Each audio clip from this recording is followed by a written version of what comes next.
This is The A. I'm Reg Clay. And Norman G. This is The A, where we talk about life in the theater and the theater of life. Yay! As always, The A is sponsored by Central Works, a new play theater headed up by Gary Graves and Jan Zleifler. Central Works, reinventing theater one play at a time. And as always, we want to thank Central Works for sponsoring The A. And we should also be sponsored by Canada Dry because I drink this all the time. We'll talk to them. Yeah, exactly. We have a fantastic guest. He is I want to call you a veteran actor. You've worked with Playground for many, I think for a while. I want to say many years, but you are a actor. You are a illustration person, a cartoonist. Well, cool. We're going to get to see some? Exactly. Patrick Jones. Patrick, how you doing, man? Hi, everybody. I'm doing really well, Reg. Hanging out on a Saturday. Yeah, and I'm going to jump out of my thing and I'm going to show everyone. Sweet. There it is. And that's actually a stage. What stage? This is Aladdin. Is Aladdin?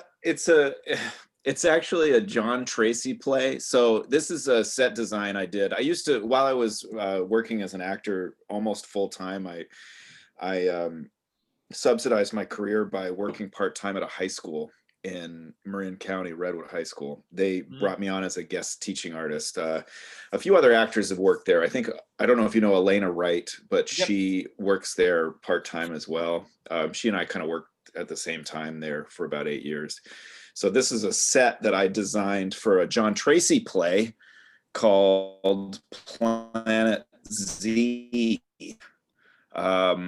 And I will say that the rocket ship, though, is not mine. I borrowed that, but I did the rest of it. Yeah. And I think the only thing that I can really say about it is a really wacky play. And I think the Aladdin on this Planet Z were like the detritus of sets of Aladdin productions. So that's why you see the genie kind of crashed next to the Enterprise starship. Yeah, no, that's beautiful. And I'm going to share some other of your work. That's a beautiful piece of work. I would buy that as artwork. And then we have this, Teddy. We have this really, really beautiful. And we've got that right there. Freddie Mercury. Freddie Mercury. Yeah. So that is that. And let me jump back into our thing. Here we go. Is that an actual, did Freddie Mercury actually sign? Oh no, I copied his signature. I wanted him to look a little like that Uncle Sam poster. Yeah, no, it does. It's very cool. Like on that. No, that's fantastic. And we're always interested in what actors do when they're not acting. And so, this is one of the things that you do. But how's everyone doing? Norman, as I begin every podcast, how's your week? I can't even remember this week. Oh, wait, we got a new president. Oh, that's right. I think really that was that, and a little bit of teenage drama, which seemed to, So I'm a step parent, and I didn't start with a seed and watch it grow. I came into something that was in process, and I'm trying to make sense of it. Also, I think when you start with a child and you raise them, there's dynamics that develop that I am not privy to. So a lot of it is me going, well, wait a minute, why is that going on?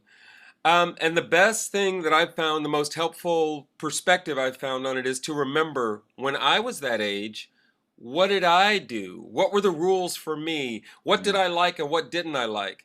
So at this point he is, and it's so funny, we are now in a different era than when I was young. He smokes marijuana, though it's no longer illegal.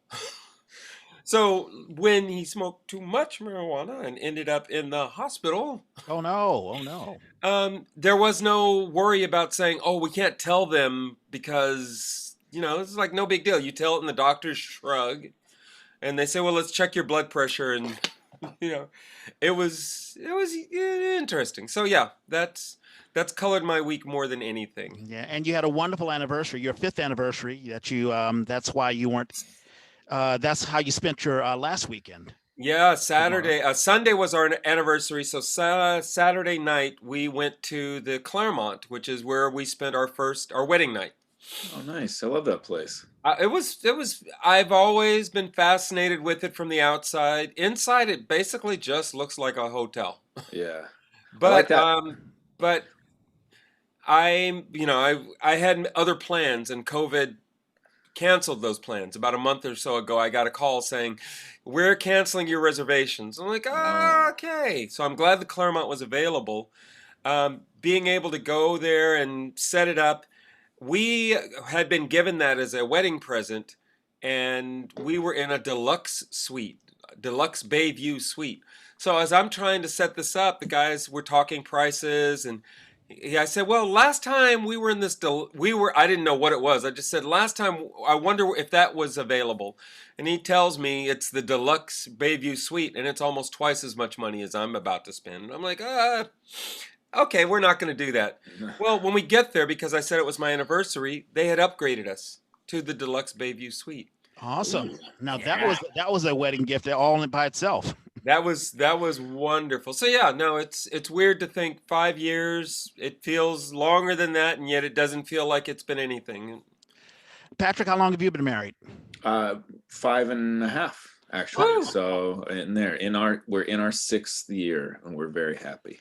Right on. That's fantastic. Yeah. Both of you almost got married around the same time. It's Yeah. cool. There have been a couple of current events. Obviously, we have a new president, and that feels good.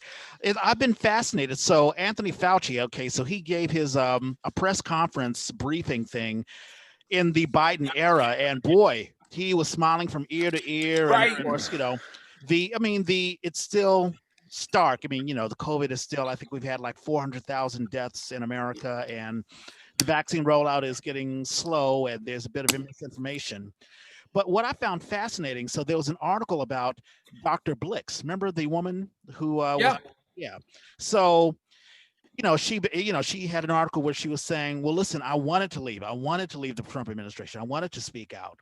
And it poses a question. When do you stay? You're in a toxic relationship, whether it be a relationship with your wife or husband, or a relationship with your boss, a toxic environment. You can either stay and try to fix the situation, or you can leave and say, listen, I don't want to be a part of this. And obviously Fauci, no one is pointing the finger saying, hey, you were an enabler of Trump, but that's being tainted on Dr. Blix. So do we have any thoughts on that at all? Well, Yes. I think Fauci towed the line really well. I think he also like leaned heavily on science. I would say that even though he kind of took a lot of blows, he kind of held his ground very nicely, and somehow managed to put himself in a situation where he didn't ruffle that administration's feathers and still kept science forward perspective, which I thought was pretty remarkable. Blix, I don't know that much about, honestly. Yeah. I think she tried. I don't think she navigated it as well as he did. And, like she ended up sort of playing yes man to Trump more than Fauci did. If Fauci found something to agree on, it was because it was factual. But when you talk about things like injecting chlorine or that kind of crap, he would demur. He was like, "No, I don't have anything to say about that."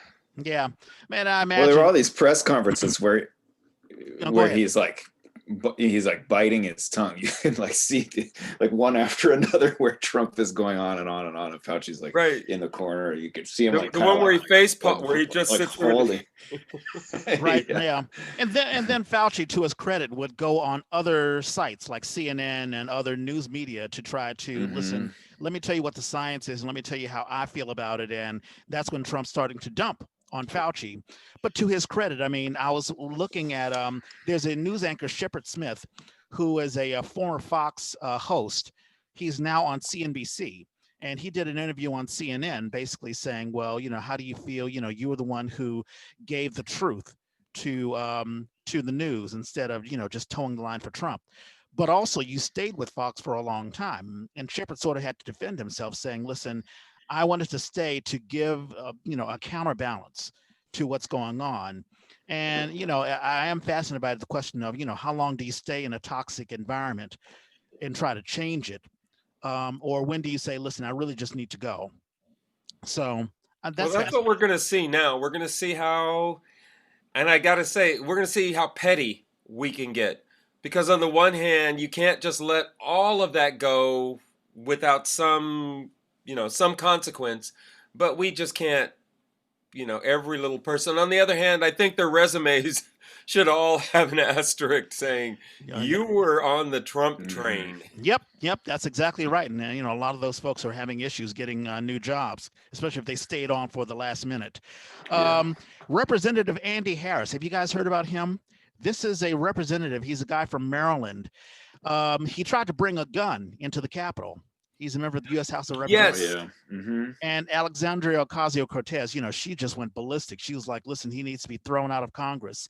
And the last, on the 6th of January, when the insurrection happened, he nearly got into a fight with, I want to say, what's the guy's name? Colin Allred. Colin Allred is a former linebacker. He played right. Oh man, I wanted that fight so bad. When I saw what he looked like, I was like, "Oh, please, get in his face, please." Dude, if you want to get into a fight with a member of the House, don't do it with a 6'4" former linebacker. But Andy Harris, he's basically just, this is red meat for his constituents, and now he tries to bring a gun in, and you think, okay, Trump is gone. But his followers, they're still there. It reminds me of, they talk about when Jim Jones died, there was this controversy. Oh my God, there's still members of Jonestown still out there. And you just wonder, when do you let go of the water? That amazes me more. Patrick, I don't know if you have a hot take or if you have any thoughts on the people who still are followers of a person who isn't there in power anymore. Yeah, I don't necessarily have a hot take on it. That idea of like walking away from something when it isn't working anymore is something that I can relate to on a personal level because, seeing as this is a theater podcast, this is something that I did with full-time acting. Because about 4 years ago, I took a big step away from the Bay Area theater community because I thought it wasn't working for me anymore. But these are very personal reasons. It was a financial decision and it was an artistic one. I think the question is always very much a personal one, but then there's also ethical and moral issues, which weren't really at stake for me. But I think it's fascinating to me how folks still hang on to ideology. I think the guy after all the things that he's done, but that feels like some kind of ethical quandary that I can't. I'm just beginning to wrap my head around, and I'm not sure that I ever will. Really, I don't think a lot of us will. I'll never understand. I can understand being a Republican, because that's just about fiscal responsibility, and you may have some moral and even Christian issues that, let's say, if you're against abortion and that sort of stuff. But the radicalness, that's the thing that I don't quite understand. And now there's even talks about, I was reading in the newspaper about how there's some congressmen who believe that maybe all of the people who broke in, who were in the Capitol, but who did not commit violence, maybe no charges should be placed on them. So there's, some folks are like, well, listen, let's try to be as bipartisan as possible. Biden even, had a agreement with McConnell to delay the second impeachment hearings for 2 weeks. So there is a bit of olive branches being put out there.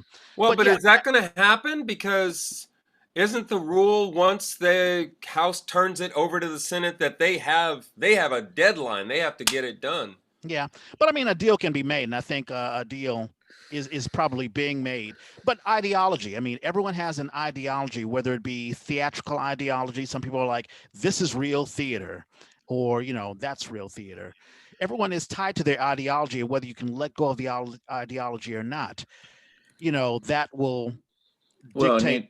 Yeah, go ahead. These QAnon and the Proud Boys are starting to disavow Donald Trump a little bit too. Their ideology is shattered a little bit because he didn't deliver on this promise, this sort of fantasy promise that they expected him to deliver on, which was to get elected again, and then for QAnon, which is to expose all these nefarious things that are going on inside Washington in a big kind of theatrical moment where everyone is arrested at the same time, and then right. they're pedophile cabal is exposed, et cetera, et cetera. So some of these ideologies are shattering as we speak.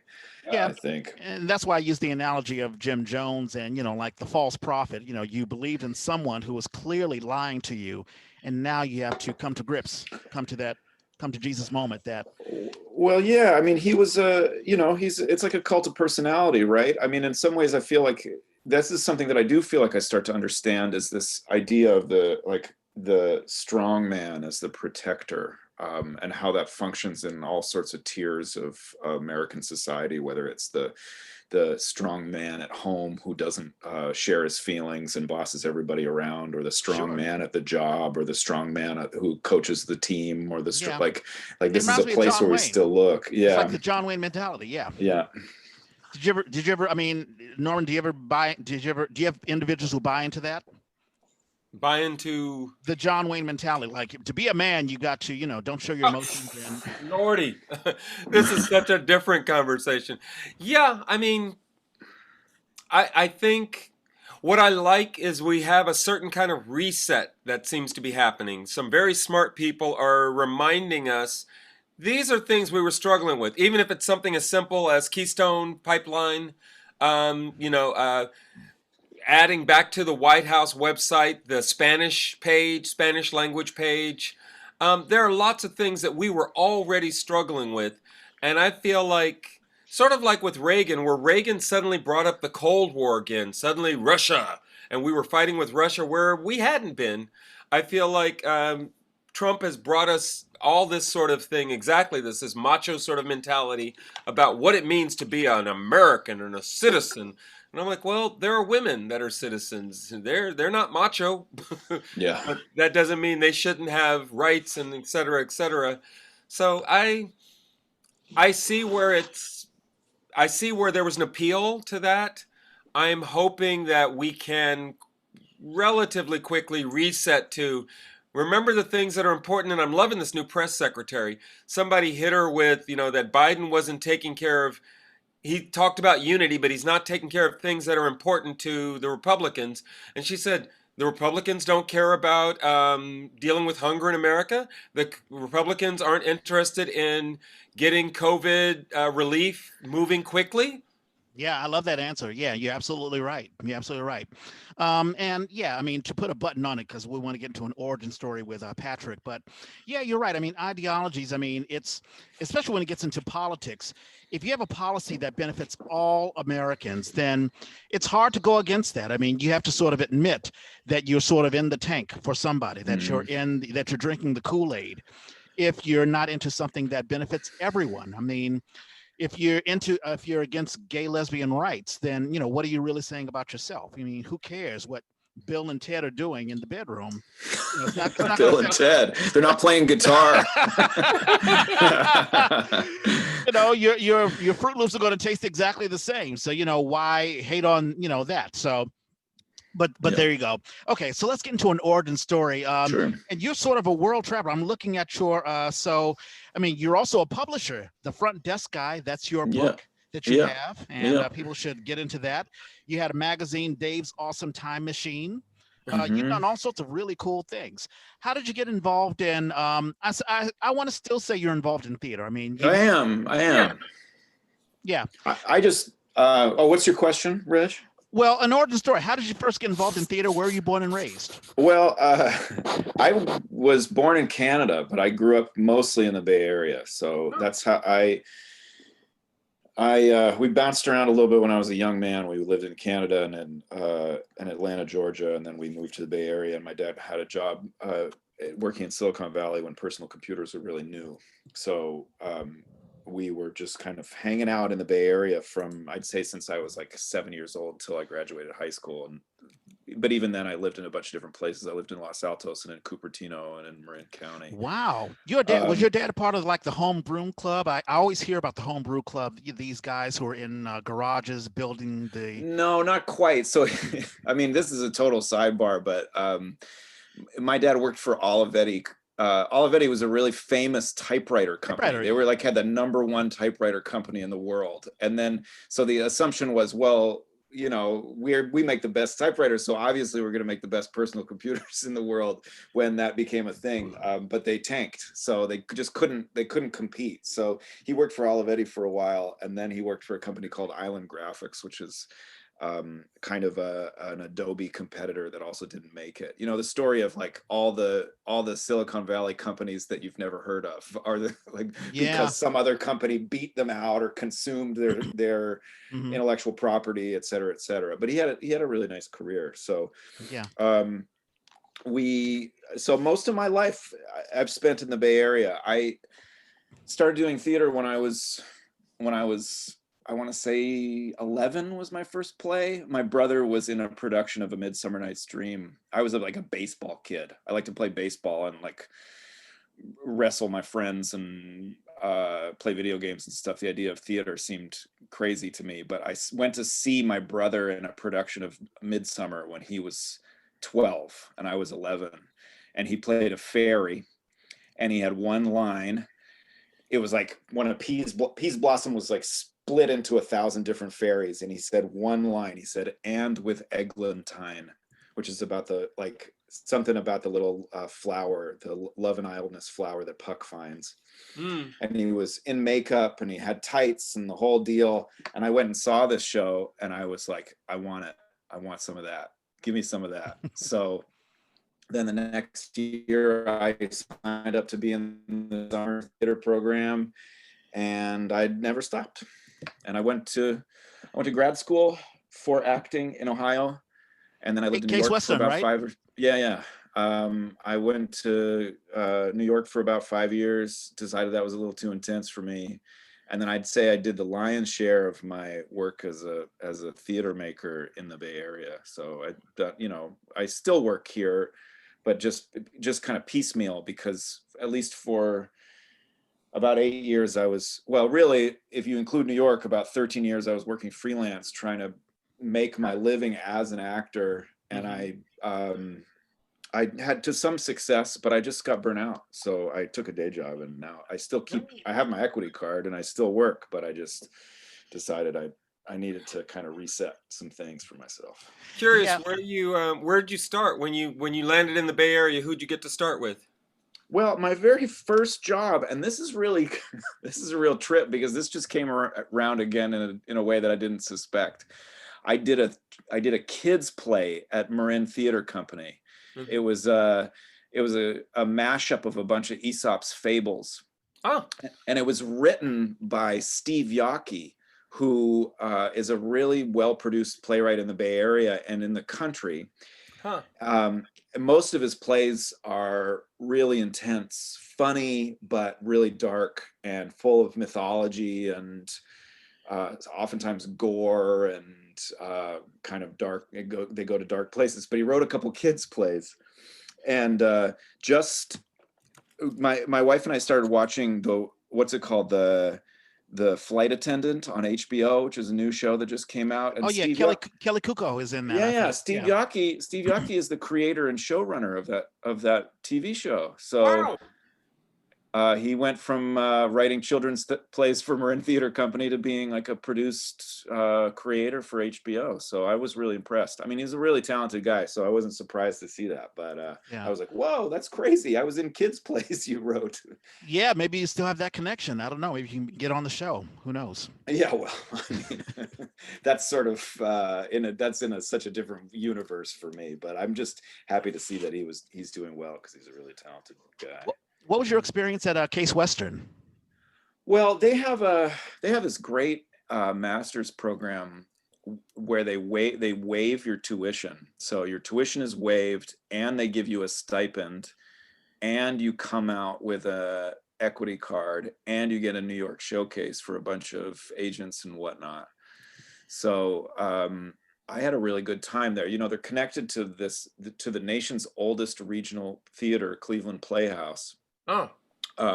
So I got to kind of cut my teeth at that theater as a young guy. And, I was really green. Obviously, I was there from, I would say, 24 years old to 27 years old. The program was still pretty new at that time. I think it had only graduated 2 classes up to that point. I think we were the third. One of my classmates is this guy, Rich Summer, who was on Mad Men the whole time, and he's still making a lot of TV right now. He's a good friend of mine. The training was really physical. It was based in a lot of movement. The head of the program had experience as a corporeal mime. He trained in Paris, so and he did a lot of his theater was mime based, but not like pantomime, but like mime it's sort of hard to explain, but it's like mime as a means of like subtle expression through gesture. Yeah, and storytelling. So yeah, I director friend of mine, Susan Evans. She incorporates a lot of gesture work and a lot of the things. I remember a production that I did, Fear and Misery in the Third Reich, where we had to incorporate one particular gesture and then create the character out of that gesture. Yes, yeah, totally. We had to do things like, for example, this is like a really trippy exercise. His name was Ron Wilson, and he died a couple of years ago, but he's an incredible talent. He in one of our movement classes, he asked us to express an entire Shakespeare sonnet through pulses in our chest. So this is kind of an example of how trippy it was. So we were on our knees with our hands behind our back like this, and like expressing the feelings and the emotions and the arc of the sonnet only by like chest articulation, which is really strange. Right. But also like the work is sort of like, how do you connect ideas to the body, and how do you connect emotions to the body, and where's the source of your gesture, where's the source of your movement, etc. So it was a lot of work like that. I loved it. It was really trippy, and I loved it, and it was it was a really exciting time in my life, for sure. Yeah, because you want to make sure that it's not just words that you're expressing, but you want to have sort of an inner life, and there are many ways of getting to that direction. How was your experience in New York? I was in New York from 87 to 91, and it sounds like you were there much later, post 9/11. Yeah, I was 2004 to 2009. So my experience was like so many other actors. I got there and I did my showcase. I got an agent. She was like very much like your standard kind of mid-level, low-level agent. She smoked like really long cigarettes and had a really crusty voice, and didn't submit me for a lot of auditions. Like I would go for months without hearing from her, and I'd be like, "Hey, what's going on?" And she'd be like, "Oh yeah, Patrick," like as if she forgot who I was. God. And you're paying her too? No, you don't pay. No, you don't. They take a commission, but that's it. So that was fine. And then, I was catering, and I went on auditions, and I did some regional theater. I would book a couple of things here and there, go out of town. I worked in Florida and in Vermont and in Denver and Kentucky and a few other places. And then I came back and I do some off Broadway stuff. And then I got a commercial agent, and I, did a bunch of voiceover stuff. But that city was just too hard. It was just too hard. I mean, I couldn't really make it. It never really felt like it was totally working for me. So 5 years, I guess, is what people say is like the typical limit. So yeah, it was 5 for me. But it's interesting because Norman and I, we've talked about one of the things that makes Bay Area theater interesting is this community that we build, where, unlike New York, you can actually, let's say, join a community theater, or be involved in a community theater. And let's say you may not be famous or whatever, but you at least, create some sort of an environment, or you can create something that, the community itself can last, like Playground. And you also work with Aurora. Tell me your experience with Aurora. Oh, nice. Yeah. Oh, I love the Aurora. I mean, how many plays have I done there? 5, I think, something like that. No, I love the Aurora. It's one of my favorite places. That was the most recent show I did was The Importance of Being Earnest there. And Josh. Who did you play? I was Algernon. Oh, nice. Yeah, it was a lot of fun. I Josh Costello, their newish artistic director, is an old friend of mine. And he actually, that Steve Yockey kids play, that was my first gig in the Bay Area, was that, as I said, that kids play, and it was directed by Josh, who used to be the director of education at Marin Theater Company, and then moved to the Aurora, and now is the artistic director there. But I mean, that their space is one of the best places to perform. You know, it honestly is so wonderful, that deep thrust with the audience right there. It's just a total thrill. I mean, and it's challenging too, because it's hard to get those people's faces out of your head while you're working, because they're so close to you. But I really love working there. I love that. I love the Aurora. I mean, it's just absolutely one of my favorites. Yeah, I think Dawn Monique Williams she's probably the associate artistic director, I think. Yeah. But yeah, I remember being in the Aurora. I've never acted there, you know, at least not yet. But John Williams, we had John Rice Williams, who is now the artistic director of Tabard. But I saw him at the Aurora, and you're right. It's almost like I'm not a proscenium, but it's a stage where the audience is all around you. And yeah, and basically the action's right there. How did you get involved in? We should talk about how you got back into the Bay Area. I mean, because you could have just stayed in New York or went to somewhere else. Well, I mean, there was a kind of a confluence of a couple things. I had a really busy year in New York, and I was actually doing pretty well. You know, I got a better agent, and I was getting better auditions. So, really, I started auditioning for like top tier regional theaters, and then I had a really busy year. I think I was in 5 plays, a couple out of town, and then a couple like good plays in the city. And I was booking a lot of voiceover work, etc. But I simultaneously, while I probably had the best professional year of my life up to that point, I had like a really serious chest infection that lasted for about a month. And this is really gross, I got scabies, which are these little bugs that live under your skin. Ew. And I was living in a crusty apartment in Long Island City. And even after the chest infection, scabies, all this work, I was still broke as a joke.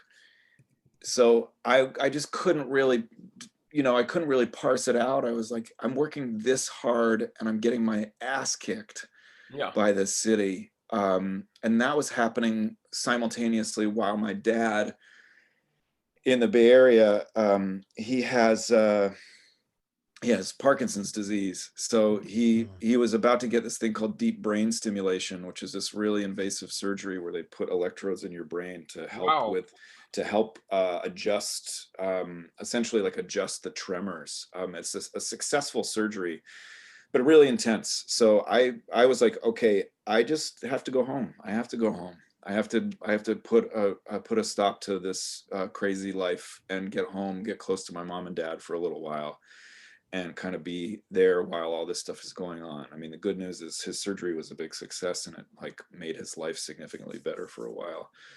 Well, that's so awesome. I ended up in the Bay Area. This was 2009. I ended up in the Bay Area without like a really much of a game plan. I wasn't really even sure that I was going to act again. And then, after kind of putting around for a couple months, I was like, well, maybe I'll just stay. And after saying, maybe I'll just stay, I just sent my resume to a couple of theaters, and then I booked that job at Marin Theater Company. And then it just started going, and it turned out that, I think one of the benefits that I came into is I was in my early 30s when I moved back to the Bay Area at a time when my type, quite honestly, white men in their 30s who are written into a lot of plays, when my type, a lot of men were gone. Like a lot of guys who looked like me had gone to New York or LA to pursue something. So there was a little bit of a deficit at the actor store. so and I was cheap because I wasn't, they didn't have to put me in a house me or anything like that. So I think I just hit at a time when supply and demand matched really well. And then, hopefully people recognize that I had some skill and that I was nice to work with. So, you know, I was like, after being here for then about a year or so, I started to get really busy, and then I met my wife, and then, we stuck it out. So. Yeah, no, it's awesome. It's fantastic. I wanted to bring Norman in. It's been so Patrick brings up about type. I never thought about that. That there's a particular type that it becomes, I guess, the flavor of the week or the flavor of the month. Like like Right. with Black Lives Matter, or yeah, I guess either this year or late last year. All of a sudden, the black man or even the black woman has become the flavor of the week. There's been so many August Wilson pieces done. Is that a thing? Is there like, I don't know, like a type or a flavor of the week when it comes to theater? Well, I think the question is, what is it now? Yeah. Because there always is something. Um, yeah, and TV and film are on their own track with that. So you've got, what is that show, Bridgerton? Yeah. Oh yeah, I keep on hearing about that. This black guy and this white woman, and everyone's talking about the sex, and I've never seen anything Yeah. about it. I don't know anything what's going on. But it's this period piece, right? But with this weird, I don't know. It's definitely flipping people out. But to the positive, it is. It's making people rethink what they understand about history and culture. That's all cool. Yeah, I don't know. I've always wanted to see. It's funny, as an actor, I've always hated that, because unless you happen to be the flavor of the month, somebody else is getting the calls. Yeah. You're not getting the calls. Yeah. But on a more practical level, I've just always wanted to see that if Marin sees you and likes you, that they call you in. If they hear that you're doing good work over at SF Playhouse, they call you in. If Berkeley Rep is paying attention to what's going on in the South Bay, they call you in. And that unfortunately doesn't happen. So what happens more that I see is more of it's like we were talking about an awards thing recently. And I just hate those, because all it really is kind of whoever is in the seat to make the decisions kind of says, oh, we decided we want to take care of that person. We like that person. This other person who may be more talented, we don't feel like we need to do anything for them, so we're not going to worry about them. And the result is that we are constantly watching this exodus of talent in the Bay Area. And I would just love to feel like instead I would love it to be in a more positive way, that somebody got so much attention that they're moving to LA, or they got so much attention they're moving to New York, rather than, I feel like I read so many interviews with people who've left here and they barely reference their experiences here. They'll point to a few particular places where they felt you'll see it often where they'll talk about some tiny little theater company or group where they got to play a role and they felt like they really got showcased. But the big companies, they're not talking about that. And the big companies aren't looking at us that way. And so that's when I see the flavor of the month thing, I'm always like, if you see somebody like Patrick and you go, hey, that guy was interesting, I wonder what else he could do. I would love to see casting work that way, and it just doesn't. Yeah. I had two thoughts. Number one, I don't agree with, the whole flavor of, I think, you write a play, and of course, like I'm a budding playwright, I'm sort of just new, but I think of like, I'll talk to someone like Patrick, or, someone within my life, and I'll say, hey, that's an interesting character. Let me write. And I'm writing about, the things that are happening in my life, and I'm introducing, but as a writer, I want to have characters that anyone can play. So it's not necessarily a flavor of the month, and any actor can have an opportunity to showcase themselves. The other thought that I had, it's so soul crushing when, as if you're a budding actor, you're coming out of school, you have all this talent and you have all this energy, and the industry, the business of acting, can be so soul crushing. The rejections and, well, you're not the flavor of the month, we're working on this, or we're doing August Wilson, so sorry, Patrick, we're not, you can step to the side or something, or we're doing this. Oh no, there's always the bad white guy in August Wilson. Sure, if you want to do that. I played the good white guy in Gem of the Ocean. So you did a bunch of August Wilson stuff. I was looking at your thing. Yeah. Nice. Rutherford Seelig, I think, is the character's name. He appears in 2 August Wilson plays. I think in one of them he becomes his tone changes, and I think he gets into some nasty stuff. But in Gem of the Ocean, he's kind of sweet and helpful, Right. So Yeah. anyway, that's a side note. Yeah. No. But I mean, it's sad that, good actors, talented actors can be like, oh, to hell with the industry, I just can't.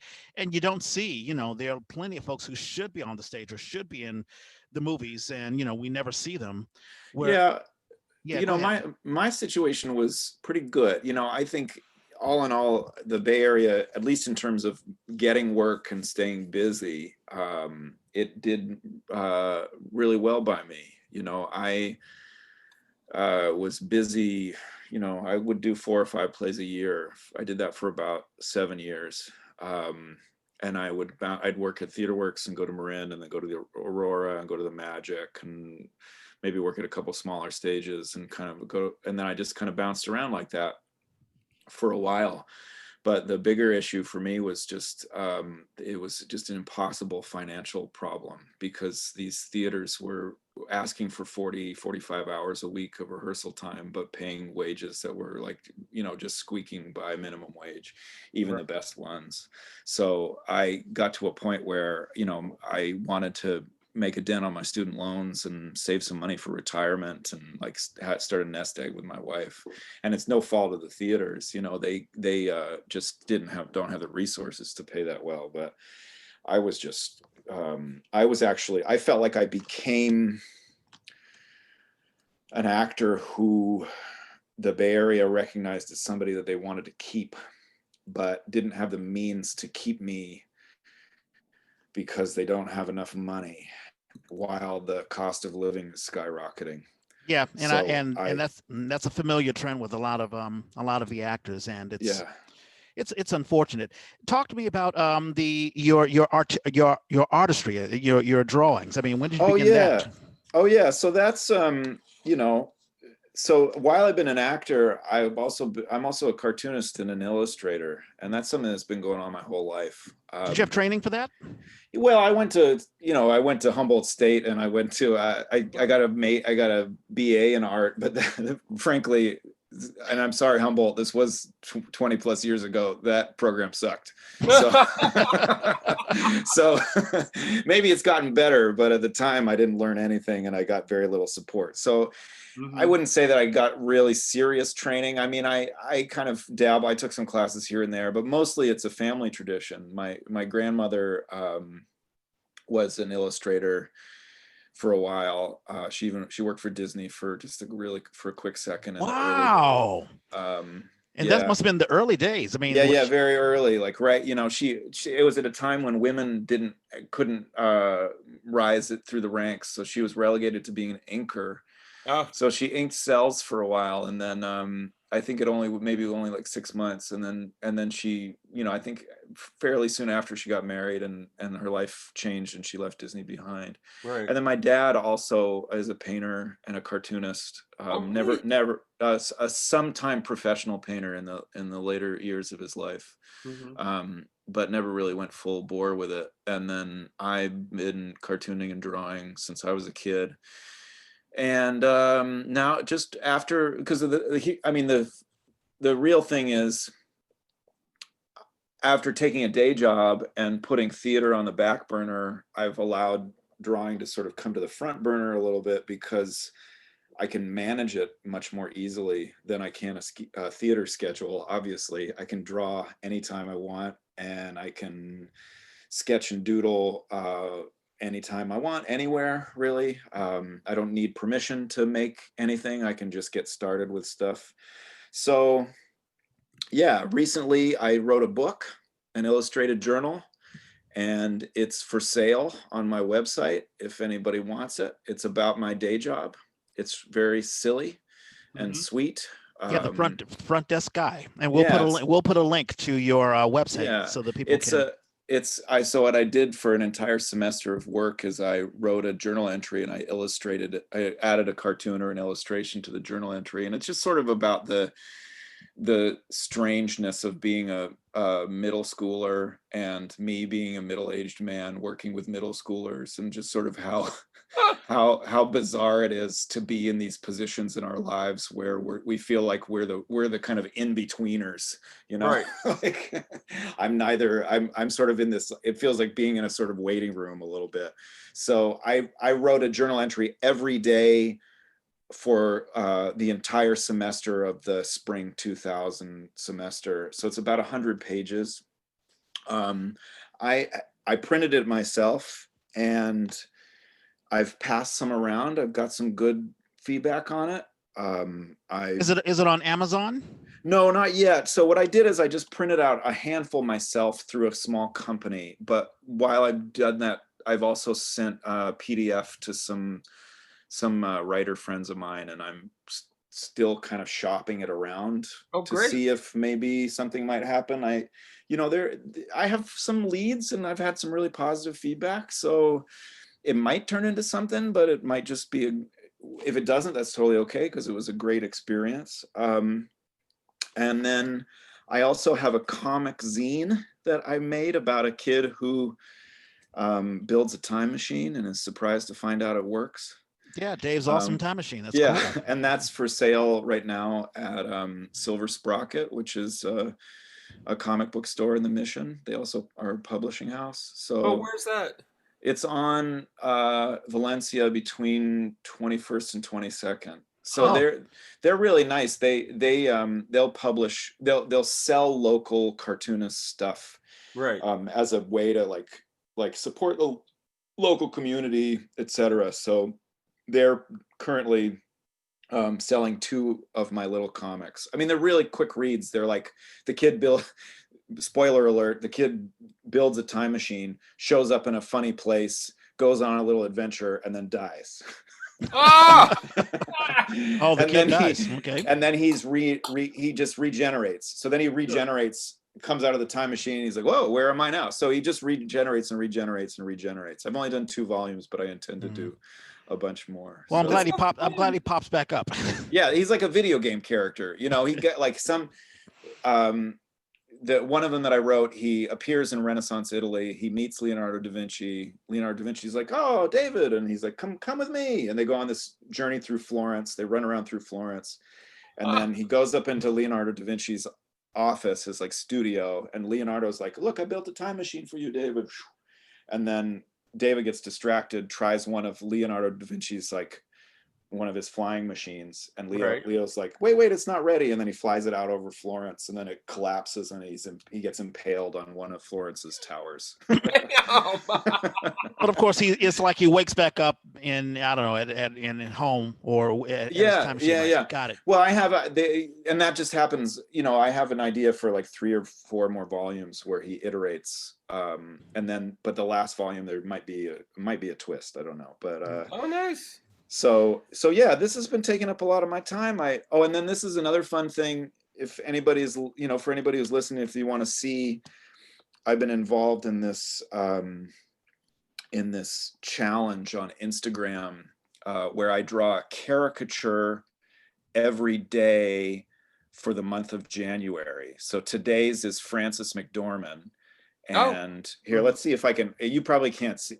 You might not be able to see through the screen, but my Instagram is the same as my website. It's Patrick Kelly Jones. Yeah, we'll have a link to that. Yeah, show it up if you can. You can put it up to the. So look, that works. That totally works. Fargo. Frances McDormand in Fargo, and she's shooting me out of her gun. That's awesome. That is just fantastic. I did have a quick question, because you incorporated your artwork with doing set design, or at least you did it with the magic. Yeah. How did that? Go ahead. Well, I've just done. One of the things that's really neat is my wife Katie is the drama teacher at the school where I work, and we don't have a full-time. We have no designers. She's a one-woman band, so. She's hired me to do a lot of the set and prop stuff for her kids' shows.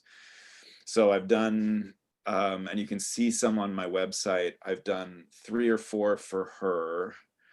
And then I've done a couple at the high school where I used to work. So, you know, it's just like making my drawings huge in 3D, which is a particular But challenge. I'm wondering the process. I mean, do you blow it up, or do you I don't know if you even built the sets. Maybe someone else built the set and you draw on the set, or do you like Well, it's draw? sort of a combination, you know, because you know, I think any set designer that would listen to this would be like, what is this guy talking about? He has no idea what he's doing. And they'd be right, because I have, I mean, in every scenario, I've just thought, okay, I have this idea for what I want to draw. Oh, well, I'll tell you one that this was really fun. And I think I have photos of this on my website.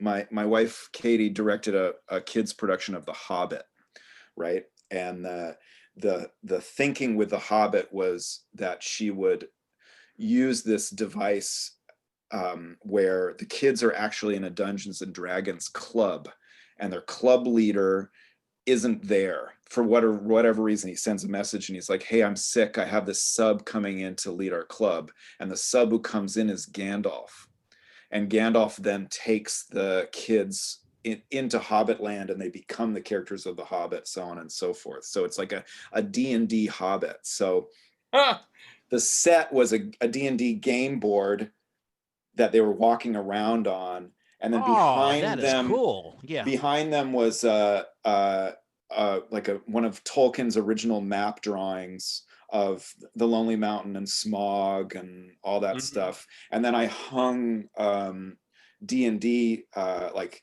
a couple 20-sided die that I made, that I drew, that I made from the grid. And that set was like, that was my favorite. That thing was just so fun. So, you know, because I've had this day job has done this really nice thing for me, which is it's given me more time to be able to collaborate with Katie as the drama teacher. So I've been able to kind of use my art background and my theater background to help these kids, like help flesh out the world that they're in, flesh out the world that they've been in, which has been really neat. Now, that is really, really, really cool. I wanted to ask you, I guess, well, you've basically said, and I guess I know how Bay Area theaters treated you, because, you know, you're getting work, but you're not getting paid for the work. Do you think that the state of, do you still watch theater? I mean, of course, pre-COVID-19, I guess I'm wondering, how can Bay Area theater change, or is Bay Area theater good in your? They've got to get they've got to get their wages up. I mean, like, really, truly, like, if you want to keep actors, you've got to get the wages up. And I don't necessarily know that it's not the theater's fault, right? It's because the state of California doesn't have enough of an endowment for the arts.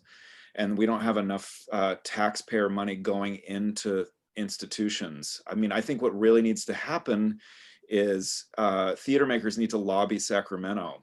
And if we were to lobby Sacramento and do it in a way that was potent and powerful, then maybe we could start funneling more money into the arts in the Bay Area. Because I really think, like, for example, ACT, right? I think, what is their like scale wage is maybe $1,100 a week. That's not, for Bay Area money, that's not enough. I get paid around $1,200 as an entry-level job, as essentially like a low-level administrator, an administrative assistant at a middle school.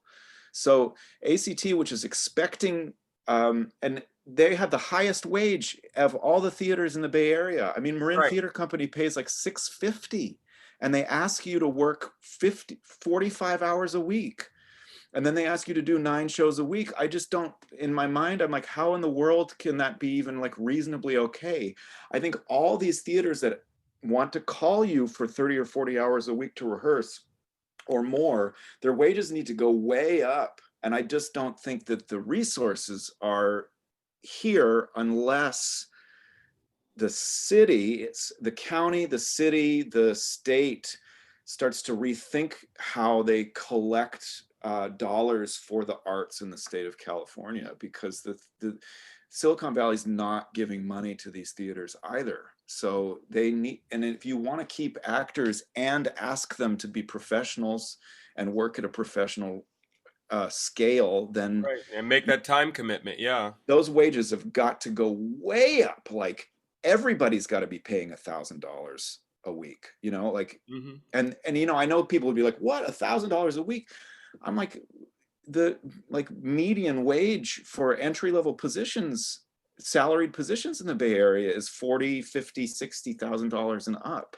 And then Right, in tech, it's even more than that. You know, it's right. $100,000 a year or more for an entry-level job. So these things, they don't match, and it's gonna blight the professional community in the Bay Area if something pretty significant doesn't happen, because no one can afford it unless you have some kind of special dispensation where you inherited a house, or Right, your right.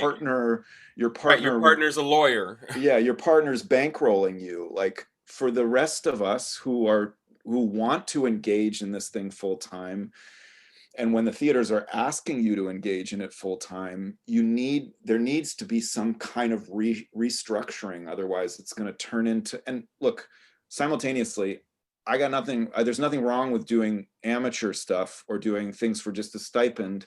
I work as a cartoonist for essentially for free, and I'm okay with it. But if theaters want to consider us professionals and treat and ask of us professional time management, then they have to step up and start paying us more. And that there's no, I that just seems as clear as day to me. Yeah, I imagine you feel the same way, Norman. I mean, you're also an equity actor, and of course, you've had to supplement yourself by doing a bunch of other jobs. Like, you do the modeling gig, and you do the teaching, and you do directing. Yeah, Um, it's definitely, we have to ask ourselves what really what kind of culture we want. Because if you want those Yeah. people who are at that level, yeah, you got to support it. Otherwise, you got to identify this in another way. And I always struggle with that, professional, non-professional.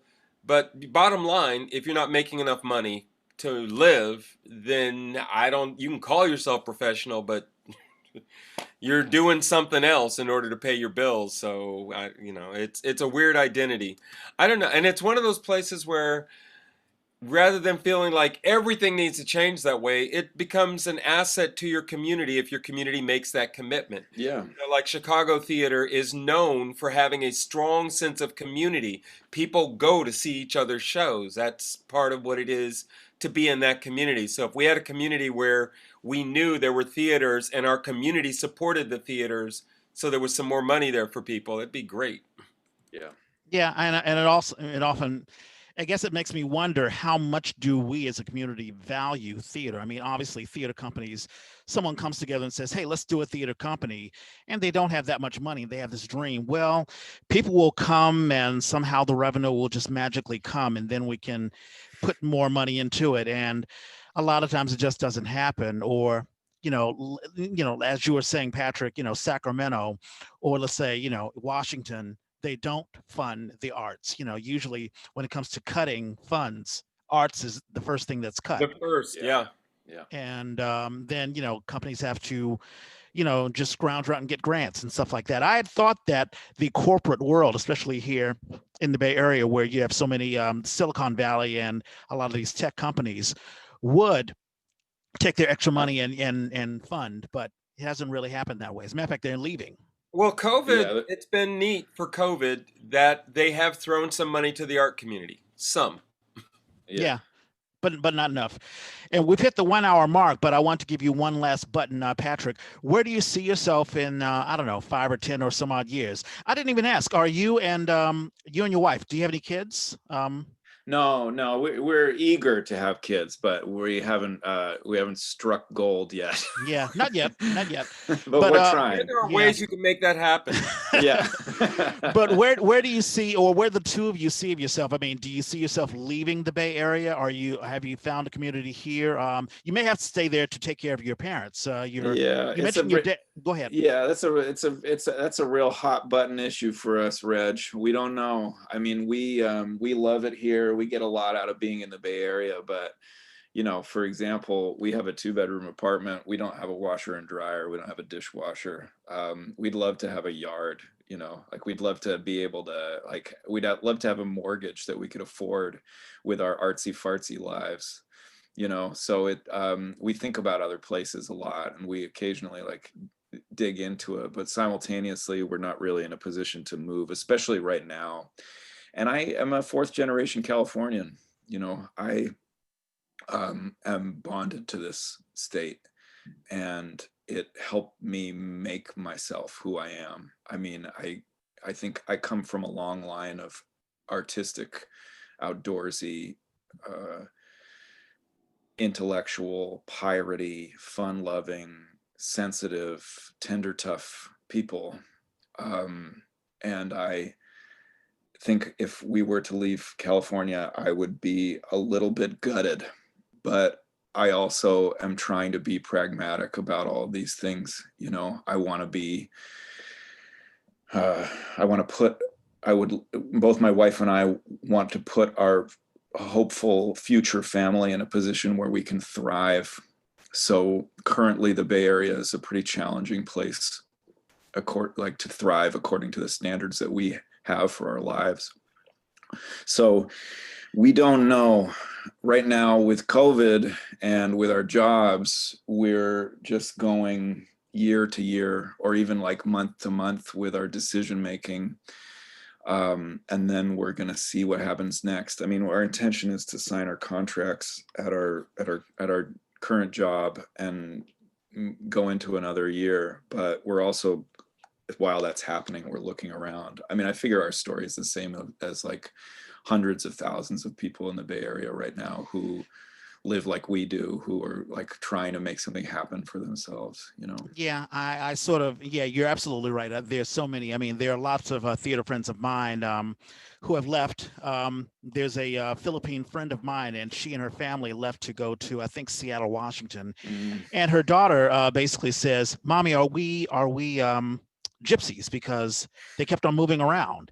And it was a tender thing for a child to say, but also very sad. Yeah. And as a matter of fact, one thing off mic, Norman and I, we were talking about that. I have to, my lease is up for my apartment. And luckily I did secure another apartment. You did? Yay! I did, All right. yay. But only because the landlord, or I guess the guy who owns the condo, he's a tech guy, and he's like, "I can't afford to stay here anymore. I got to leave." So it's happening all over the place. And I keep on seeing companies in like the city of Tulsa, Oklahoma. They're marketing people in California. Hey, leave California. We'll give you, I think, $10,000 and you can stay and live here. And, we'll give you all sorts of incentives or whatever. And it sounds enticing, but you're absolutely right. I love California. I am originally from Washington, D.C., but when I first came out here in 1996, saw the hills and saw just the wonderful culture and the fact that I don't have to shovel snow anymore. I was like, wow, this is just fantastic. And the Bay Area theater. So you kind of hope that the culture stays, and you kind of hope that you can still afford to stay here. I mean, I'll be retired and hopefully my pension will allow me to stay. Yeah. But everyone has that question. Yeah. And I'm sure you're staying in Oakland? Fred? Yeah. I mean, especially the Jack. Yeah. It's in the same building. Oh, sweet. Oh, good. Same building. So that's awesome. But Norman, you and I've talked about it. You're lucky that you have Mara and you guys own property. So right. No, I know. Whenever that comes up, I'm like, my wife owns this house. So, and that was a big deal when that happened. And I'm starting to feel a little more secure about it. But part of me is like, we'll see what happens. I'm more than anything, I'm just trying to find ways to feel like I'm happy. As long as I'm happy here, then I'll stay here. Yeah. That's a good way to think of it. That's exactly right. All righty. Well, we've hit the 1 hour mark. Norman, shout outs, birthdays. Ella is somebody I know. She's a daughter of Wendy Belden and John Zevon, I think is the way to pronounce his last name. I mess it up. Anyway, I've known her since she was 3, and then as she got into high school, she got involved in theater, and now she's been out in the world. She still does some, but like everybody else, she's got to hustle and get a job. But anyway, her birthday's coming up. I don't have anybody for today, and I'm going to skip some that I think you'll cover, so I'll throw them back in if you don't. Maurice Jamal is somebody I went to San Francisco State with, director, writer, wonderful actor, but I think he likes being on the other side of things. Michael Kelly is it's so funny. A wonderful Asian American actor who I tried to get for something maybe a couple of years ago, and he was like, I don't even live in the Bay Area anymore. I'm sorry. Like, okay. I think he'd moved to LA. Um, it's another name I'm skipping. William Thomas Hudson is an actor I have barely interacted with. He was involved with Ubuntu, they are now Oakland Theater Project. And then he went up to Ashland, and I think he got one season in before COVID hit. Sean Lim, I met as the artistic director of the Asian American Theater Company, and I'm not sure where he is or what he's doing now, but a wonderful, just a powerhouse of energy in terms of getting community and making theater happen. Somebody else I went to high school with, Annette Fraser Wheat. She was big in the musicals in high school, big singer, and it was weird to see her putting up stuff on Facebook. She's a grandma now, and I'm like, God, we have gotten old. Like a grandma of, of grown, she's got grown kids, and now her grandchildren are coming up. And I'm like, we're seriously old. We got old somewhere along the line. Victoria Evans Irville, we haven't had her on the show, have we? Nope, not yet. No. She's now a playwright she, like you, is somebody who later in life came to playwriting, and she's got fantastic pieces. In fact, if you just saw the latest Playground, her piece was the Obama piece, the two women in Texas who've grown up together, one black and one white, and how did they feel about the Obama election. That was her latest piece. And then, again, somebody else who I barely had any direct interaction with, Layli Lippard, was working at the Magic, I think, when I first got to know her, and now I believe is on the East Coast or close in DC. Those are my birthdays for the week. And mine, Elizabeth Stebbins, I believe I acted with her in 110 in the Shade. Her birthday is today. We did 110 in the Shade at the Douglas Morrison Theater. Also today, Eliza Bovin. She is an actress and a model, and I acted with her. She was in actually another one act, but we were involved in Musical Cafe, and she is a fantastic talent.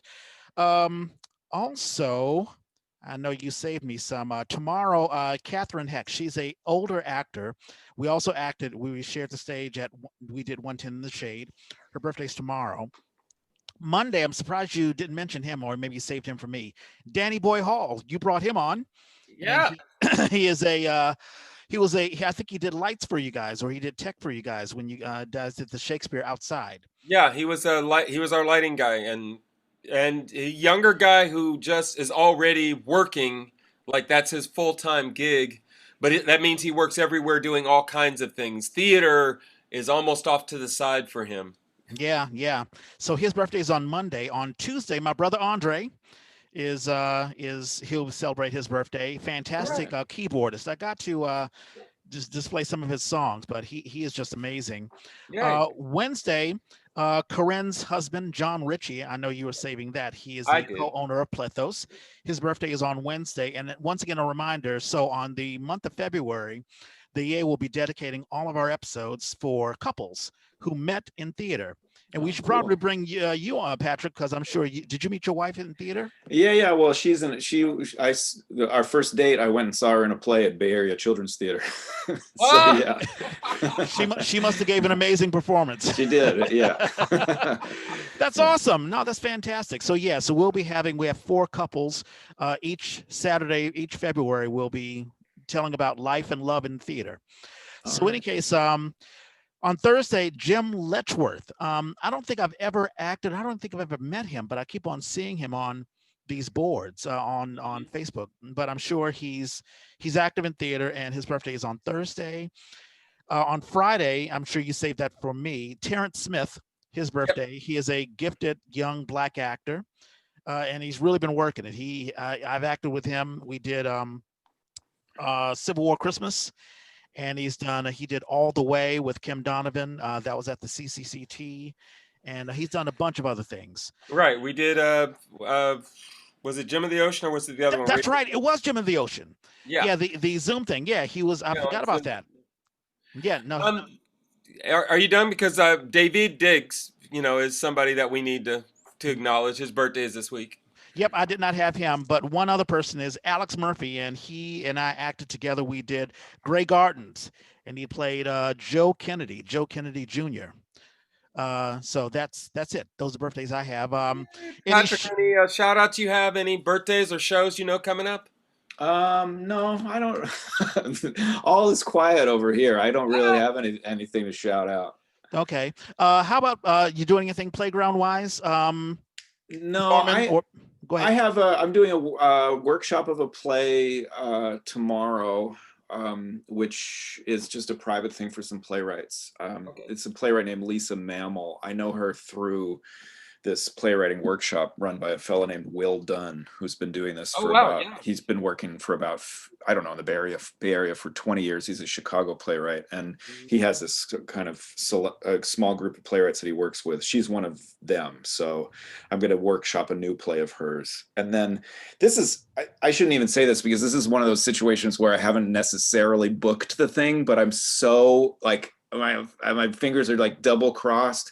I got an email in the middle of the week to ask if I could put my schedule on hold for a new Taylor Mack play through the Magic that they want to workshop, and that would be this Friday. So I'm like waiting to get an email on Monday or Tuesday to say that, because I'm still in the mix for it. Right. And Taylor Mack is a huge they are a huge role model for me in terms of theater making. So it would be a great opportunity to be in the room with them. Yeah, let us know, because although we're doing this podcast, showcasing you, we always want to know what are the past folks that we've had on the air, what they're doing. And so if you do get cast, let us know. We'll pump it. We'll pump it for you. Yeah. But what about you, Norman? Are you doing anything regarding Playground? Well, no, we just finished Monday, and those things. The way it works is the playwrights get their prompt. There's a selection of whatever the 6 plays are going to be, and then they start hunting around for actors and directors. So actors and directors are always the last part of that equation. So I just did this month, and generally what seems to happen is I end up doing every other month, which bums me out. Like if I got to pick my months, I liked October. I would love to have done December, and I didn't get December. I was like, come on. I think I did November. I think I did October, November, and then I didn't get December. And then I got in January, and it's Black History Month, so I'm hoping I get something in February. We'll see. Yep. All righty. Well, that'll wrap things up. And if I hadn't said it before, I know you were in my little play, Woodhull and the Jailer, and for the little work that you did a magnificent piece of work. And I was like, I've got to grab you. So thank you so much. Did you enjoy the podcast? Oh yeah, this has been a lot of fun. It's been really nice to chat with you guys. Great. Thank you so much. Yeah. And here's my little blurb. You're, of course, watching this on YouTube. Thank you so much for watching. And so hopefully you've subscribed to our channel. If you haven't, please do. Or if you have any issues with the channel, if you think there's ways that we can improve, let us know. And if you're listening to us traditionally on the podcast app, we're on all podcast apps, even Spotify. And you can find us on that little purple podcast app on your iPhone or iPad. If you're an Android user, you can use the SoundCloud app or just go on soundcloud.com. The Yay was created by theater people for theater people. If you have a show you want to advertise, or if you just want to advertise yourself, let us know. We're on Twitter, we're on Instagram, we're on Facebook. I'm at Red Space Clay. And I'm at Hoosier. Patrick, do you have any social media stuff? Are you on Twitter? He's got his website. Yeah, if you want to see some of my cartooning, I'm actually going to draw David Diggs tomorrow because it's his birthday for this caricature thing. Nice. I'm on it's my full name at Patrick Kelly Jones. That's my Instagram. And then my website is the same. It's patrickkellyjones.com. You can find my book on there. You can find a link to my zine and where to buy it. And you can see other theater happenings and other drawings of mine and look at some theater shots, some photos, etc. So that's where you can find me. Right on. And we'll have the link to all of that. Thank you so much. Have a wonderful weekend. And as Norman and I always say, we gotta find a better sign off. And we are out.